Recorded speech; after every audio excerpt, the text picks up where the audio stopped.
Hello, good morning, my dear student. Today we discuss on the NIELIT change programming. तो NIELIT ने काफ़ी सारी change कर दी है, न्यू अपडेशन आई है नीलिट के बारे में। आप देख सकते हैं नोटिफिकेशन जो है अप्रैल 11 2022 का है। तो आज हम डिस्कस करने वाले हैं कि क्या क्या चेंज किए गए हैं नीलिट के ओ लेवल एग्जाम में। तो पहली तो खुशखबरी सुन लेते हैं कि खुशखबरी क्या है, क्या चेंज किया गया। तो खुशखबरी ये है कि हम अब हमारे पे डिपेंड है कि हम ऑनलाइन पेपर देना चाहते हैं, ऑफलाइन किसी सेंटर पे जाके देना चाहते हैं।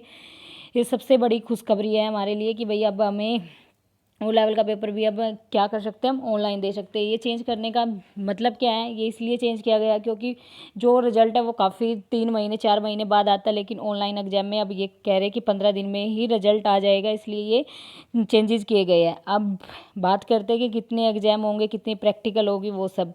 तो आप देख सकते हो जो थ्योरी होगी एग्जाम होंगे वो 4 होंगे, प्रैक्टिकल भी अब 4 होगी। ये मेंशन किया गया कि जो प्रैक्टिकल भी वो है कितनी है, 4 है। और प्रोजेक्ट कितने होंगे, वो एक ही प्रोजेक्ट है, एक ही पहले होता था। अब बात कर लेते हैं कि परसेंटेज मार्क्स क्या होगी, किस तरीके का पेपर होगा। और एक और गुड न्यूज़ है कि जो पेपर आएगा वो OMR सीट पे होगा और ऑब्जेक्टिव आएगा।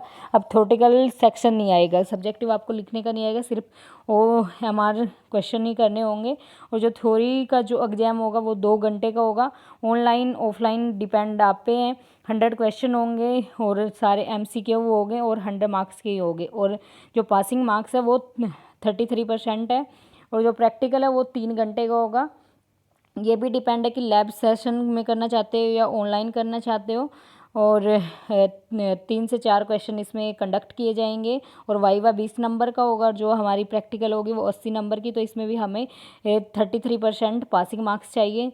तो टोटल मिला के देखो यहाँ पे क्या क्या आ गया है कि आपने टोटल दोनों का टोटल जो आएगा वो 50% होना चाहिए। जो 50% है तभी आप पास हो, अदरवाइज आप 50% गेन नहीं कर पाते तो आपको ये दोबारा कंडक्ट करना पड़ेगा, आप री एग्ज़ाम देना पड़ेगा, तो आपको पास नहीं माना जाएगा।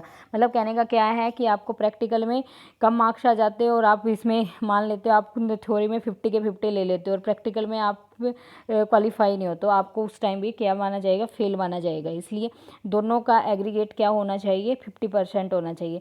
अब इन्होंने क्राइटेरिया दिया कि क्या क्या क्राइटेरिया कैसे आपको पास माना जाएगा।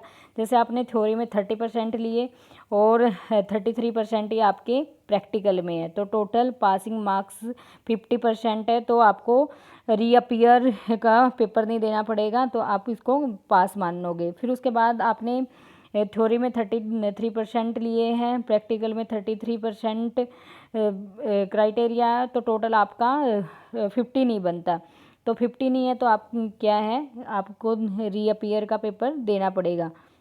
और रीअपियर का भी दोनों का, ये नहीं है कि आपको प्रैक्टिकल एक पास है तो दूसरे की प्रैक्टिकल नहीं, दोनों की प्रैक्टिकल और ये थ्योरी दोनों ही देनी पड़ेगी। Need to reappear in the both theory and practical. और फिर देखते हैं आप पास हो थ्योरी में और प्रैक्टिकल में फेल हो जाते हो, लेकिन फिर भी क्या है, आपको क्वालिफाई 50% क्राइटेरिया है, मतलब कि आपने 50% ले लिए हैं, ठीक है। मतलब कि आपकी थ्योरी में 50% है और प्रैक्टिकल में आप फेल हो, तब भी आपको क्या माना जाएगा, फेल माना जाएगा। आप थ्योरी में फेल हो जाते हो, प्रैक्टिकल में पास हो जाते हो, तो फिर भी क्या है, फेल माना जाता है। फिर उसके बाद तो यही है कि दोनों में पास ही नहीं हो, दोनों का 50% ही नहीं बनना है, तो फेल। इस तरीके से ये क्राइटेरिया बताया गया कि कैसे आप कर सकते हो। फिर उसके बाद ये भी बताया गया कि जो MCQ क्वेश्चन आएंगे उसमें कोई भी नेगेटिव मार्किंग नहीं होगी, कोई भी नेगेटिव मार्किंग नहीं है। और ना कोई ग्रेड में चेंज किया गया कि वही ग्रेड है ABCD। और एक सबसे इम्पोर्टेंट न्यूज़ कि कुछ बच्चे सोचेंगे कि हमने तो आधे पेपर दे दिए, मतलब 2 पेपर दे दिए, हमारी कुछ की प्रैक्टिकल होगी, किसी की थ्योरी कंप्लीट हो चुकी होगी, थ्योरी के पेपर कंप्लीट हो चुके होंगे, तो उनके लिए क्या क्राइटेरिया रहेगा। तो उनके लिए ये है, जैसे 2 पेपर कर चुके हैं उसके बाद 2 रहते हैं, तो उन्होंने वो 2 उसकी प्रैक्टिकल भी देनी पड़ेगी और 2 वो पेपर भी देने पड़ेंगे। देखो इसमें मेंशन भी कर रखा है, the candidate who have passed the practical exam in the previous pattern of the examination yet to pass all the required theory model paper would require to take the examination of the remaining model paper in the new pattern। तो उनको new pattern के according paper देने पड़ेंगे और जितनी practical है और जितने वो उसके अकॉर्डिंग उनको फाइनल करना पड़ेगा। The final grade of the candidate would be calculate sense practical marks and certificate would also be issue the independent practical examination grade so as to maintain to the information certification issue। तो ये सब भी बातें थी, तो I hope आपको सब समझ में आ गया होगा। यदि आपको कोई डाउट है तो आप पिनअप कर सकते हो चैट बॉक्स में, तो मैं आपको वहाँ आंसर करने की कोशिश करूँगी। तो thank you for watching my video. यदि आपको इन्फॉर्मेशन अच्छी लगी please like subscribe my channel. Thank you.